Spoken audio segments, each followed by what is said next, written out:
नमस्ते, मैं Nikhil divine music school से। आज मैं जो टॉपिक में बात कर रहा हूँ वो है फिंगर्स मूवमेंट का। अब फिंगर मूवमेंट अगर आपकी पहले से रॉन्ग होगी, ना गमक आएगी अच्छे से, ना मीड आएगी, ना मुर्की आएगी, कोई भी ऑर्नामेंटेशन और आपका जो फ्लो होता है वो नहीं आएगा। अगर हमें क्या कहते हैं कोमल स्वर में स्पीड बढ़ानी है, गलत तरीके से फिंगर प्लेसमेंट होगी, गलत तरीके से आप फिंगर उठाओगे, तो इसका बड़ा पहले ही बहुत महत्व है। ये वीडियो एक डिटेल वीडियो है, बड़ी वीडियो है, तो आशा करता हूँ अच्छा लगेगी। अच्छी लगी तो ज़रूर हाइप और लाइक ज़रूर करिएगा और शेयर भी कर सकते हैं अगर आपको अच्छा लगे ज़्यादा तो। तो हम बात करते हैं फिंगर मूवमेंट की। अब फिंगर मूवमेंट देखिए सबसे इम्पोर्टेंट है, सबसे पहली गलती जो बिगिनर्स करते हैं, क्योंकि जब हम बजाते हैं ना तो ऐसे हमारा वो होता है पोस्चर। तो वीडियो में ऐसा लगता है कि मैं बहुत कम फिंगर उठा रहा हूँ, इतनी उठा रहा हूँ, पर अगर एक्चुअल में देखा जाएगा ना, मैं देखो इतनी उठा रहा हूँ।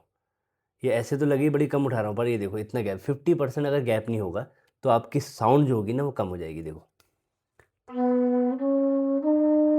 तो कोमल स्वर की तरफ हो जाएगी। देखो मैं आपको खुद ही एक बता रहा हूँ, जैसे सा बजा रहा हूँ ना, सा और सब सा बजा रहा हूँ और तीनों उंगली मैंने बस होल के पास ही रखी है बिल्कुल। ऊपर तो आवाज़ देखो।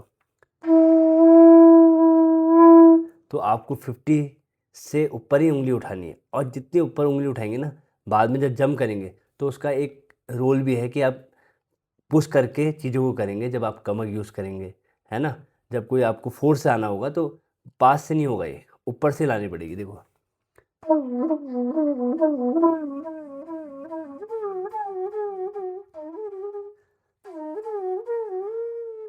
तो ऊपर रखना है, ठीक है? तो ये पहला ध्यान देना है, फर्स्ट स्टेप है कि फ्लूट को आप बहुत होल में गैप 50% रखना ही रखना है ना? जब भी आप बांसुरी बजाएँ।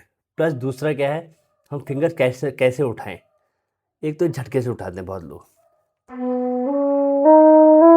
शुरू में ये प्रॉब्लम हो सकती है, पर दिमाग में रखना है कि स्लो करके पहले इस मूवमेंट को सॉफ्ट करें, है ना? जो नेचुरल मीड आ जाएगी आपको इसमें, आपको ये ज़बरदस्ती की मीड लगाने की ज़रूरत नहीं पड़ेगी। मतलब हर जगह तो मीड लगती नहीं है, वो तो एक ऑर्नामेंटेशन है, जहाँ हमें लगाना है वहीं पर यूज़ होगा ना। तो हमें क्या करना है,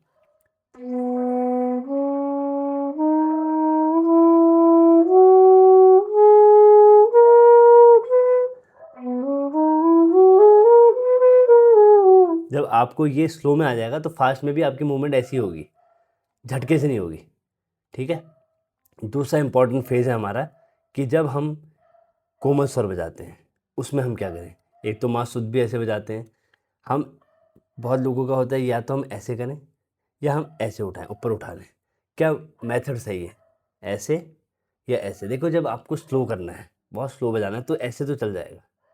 स्लो बजाना है, नी रे सा ऐसे बजाना है ना जैसे, पर इसमें स्पीड नहीं आ पाएगी। तो आप प्रैक्टिस एक ही वे में करो। बहुत सारे वे में मतलब करना, दोबारा से वही प्रैक्टिस करना। अगर आप ये मूवमेंट करोगे, इसी में प्रैक्टिस करोगे, तो इसी में आपको बहुत प्रैक्टिस करनी पड़ेगी। अगर ये मूवमेंट में करने लग जाओगे तो आएगा नहीं। तो एक ही मूवमेंट में प्रैक्टिस करनी है, तो ज़्यादा अच्छा है कि आप ऐसे उठाओ। ये है, इसको उठाओ, उंगली को ऊपर उठाओ, ना कि ऐसे खींचो। खींचने वाला भी रहता है, पर इसमें ज़्यादा एफर्ट लगेंगे, इसमें तेज़ नहीं बजेगा ये। तो हम क्या करें, उठा के करेंगे।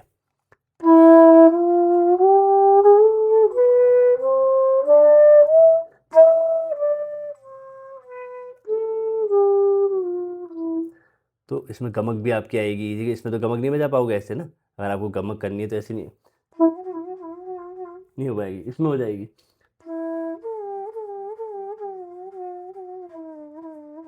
तो ऊपर से उठाने के करना है ये है मूवमेंट, ठीक है? ना कि ये मूवमेंट को अवॉइड करोगे, ये मूवमेंट रखोगे।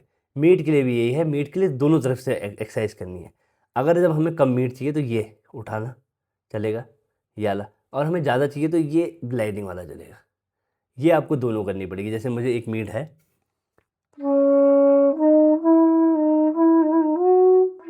एक ये मैंने बहुत कम लगाई, धा नी सा रे।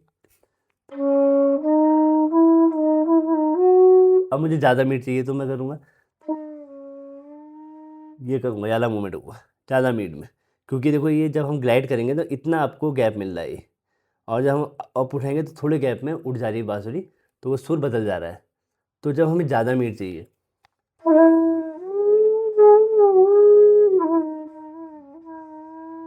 तब हम ग्लाइडिंग यूज़ करेंगे। जब हमें कम मीट चाहिए, नॉमिनल मीट चाहिए, तो हम नी सा आराम से इस उंगली को उठाएंगे। ऊपर जाने में ऐसे और नीचे जाने में मूवमेंट ऐसे रहेगा। नीचे जाने में मूवमेंट हमेशा ऐसे रहेगा, उसमें ऐसे नहीं कर सकते, ग्लाइड वाला हो ही नहीं सकता। तो गा रे सा नी, गा रे सा नी, नी सा रे गा। जब ये गा करेंगे तो ये मूवमेंट हुआ। तो पहले से फिंगर की ये बेसिक आपको सही होना चाहिए। और बहुत से लोग ऐसे कर रहे हैं ना, हाथ को ऐसे, ये मत करो, क्योंकि जितना आप टाइट पकड़ोगे उतना लीक होगा आपका। कुछ लोग यहाँ पर इसको ऐसे पकड़ लेते हैं, ये पकड़ना नहीं है आपको। जो फिंगर है ना, बिल्कुल फ्री फ्लो होना चाहिए। स्पीड के लिए तो ऐसे रहेगा, ऐसे नाचनी चाहिए। ये ऐसे जितना करेंगे उतना लीक होगा, उतनी आवाज़ गलत आएगी। अब आदत बन चुकी है तो सुधारनी पड़ेगी। जिनने बहुत टाइम दे दिया, 3-4 साल, अब तो वो ऐसे भी करेंगे चलेगा। बट जो नए हैं ना, वो पहले से ये प्रयास करें कि ऐसे हल्की रहे बाँसुरी। शुरू में 2-3 महीने में लगेगा टाइम, पर बाद में ये हल्की हो जाएंगी। मतलब आपको ऐसे रखने हल्के से। तो ये मूवमेंट बहुत इंपॉर्टेंट है। बाद में आपको इशू नहीं आएगा, बाद में आपकी जो प्रोग्रेस होगी फास्ट होगी। फास्ट के लिए भी बहुत अच्छा ये रहता है मूवमेंट। अगर आप कभी देखना ऐसे करोगे नहीं आएगी फास्ट, क्योंकि वो टाइट आपने पकड़ लिया ना, अंगूठे में भी दर्द होगा। तो ये सब चीज़ों का ध्यान रखो। आशा करता हूँ वीडियो समझ में आएगा। ये बेसिक है, ऑर्नामेंटेशन सही से करने हैं, तो कैसे फिंगर्स को रखना है वो बहुत इंपॉर्टेंट है। धन्यवाद।